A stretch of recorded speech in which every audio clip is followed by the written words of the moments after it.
জুমার দিনটা অন্যরকমভাবে আবির্ভূত হয় সবার জীবনে। বিকজ ওই দিনটা যদিও কোনো কিছু ঘটছে না, তারপরেও আবার সবার মাঝে একটা আনন্দ এবং উৎসবের মহিমা নিয়ে আসে। এই যে এই লোকটা আনন্দের সাথে মসজিদে যাচ্ছে, এই বাচ্চা কাচ্চাগুলো খেলছে, প্লাস এই যে মসজিদে যাওয়ার জন্য সব পাঞ্জাবি পায়জামা পরে রেডি হয়ে তারা বেরিয়ে এসেছে, আবার এখানে খেলা দেখছে। এটাও একটা মজা, এটা একটা ফান আনন্দ।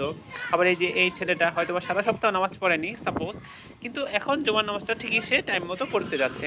ওই যে এই দুজন নামাজ পড়তে যাচ্ছে, এই ফ্যামিলির দুজন মিলে, হয়তো বা সারা সপ্তাহ তেমন আলাপ আলোচনা তেমন কিছু হয়নি, বাট এখন দুইজন একসাথে, দুই ভাই মিলে আনন্দের সাথে জুমার নামাজে চলে যাচ্ছে, মসজিদে চলে যাচ্ছে। কেউ কেউ হয়তো বা যাচ্ছে না, তাদের হয়তো অনেক কাজকর্ম আছে। তারপরেও কাজকর্ম যাই থাকুক না কেন, জুমার দিনের নামাজটা কিন্তু সময় মতো আদায় করার জন্য মসজিদের উদ্দেশ্যে যাওয়া উচিত। আর আরেকটা দৃশ্য দেখা যায়, কেউ গেল মনে করেন এই যে উল্টা দিকে গেল, আবার এই লোকটা কিন্তু মসজিদেই যাচ্ছে, সে আবার অন্যদিকে যাচ্ছে, কারণ ওইদিকে একটা মসজিদ থাকে, আবার ওইদিকে একটা মসজিদ থাকে।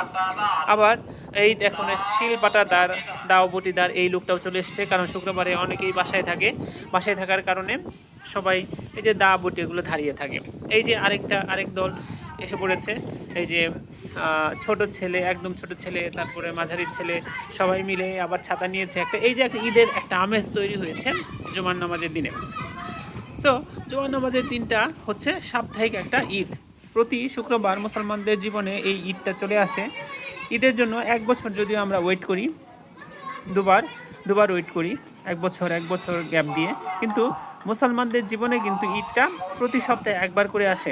ফলে দেখা যায় মুসলমানদের আনন্দের অভাব পড়ে না, মুসলমানদের আনন্দ প্রতি সপ্তাহে একবার করে আসে। আবার আরেকটা ব্যাপার যদি লক্ষ্য করা যায়, মুসলমানদের আনন্দ কিন্তু দিনেও আবার 5 বার করে আসে। 5 ওয়াক্ত নামাজে, ফজরের, জোহরের, আসরের, মাগরিবের, এশার, প্রত্যেকটা নামাজে আলাদা আলাদা আনন্দ উপভোগ করে থাকে। যারা মুসল্লি আছে, রেগুলার নিয়মিত নামাজ পড়ে, তারা বুঝতে পারবে সেটা।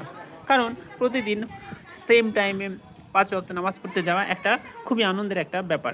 আবার শুক্রবারটা আসে, শুক্রবারেও কিন্তু মানুষ মসজিদে নামাজই পড়তে। এই যে এই মহিলাটা একটা আমাদের এলাকায় একটা মসজিদ আছে যেখানে মহিলারা নামাজ পড়তে পারে। এই মহিলাটাকে আমি দেখতে পাই যে প্রতি সপ্তাহে সেই মসজিদে নামাজ পড়তে যায়। আরও দুজন চলে আসছে অলরেডি। এটা হচ্ছে সম্ভবত বাপ ছেলে হতে পারে, অথবা ভাইও হতে পারে। ভাই হওয়ার সম্ভাবনা খুবই কম, কারণ একজন খুবই বৃদ্ধ আর একজন একটু জোয়ান টাইপের। সো এটাও যাচ্ছে, একসাথে মিলেমিশে মসজিদে যাচ্ছে। হয়তো বা সারা সপ্তাহ দেখা হয়নি, হয়তো বা গ্রাম থেকে এসছে কেউ একজন হতে পারে।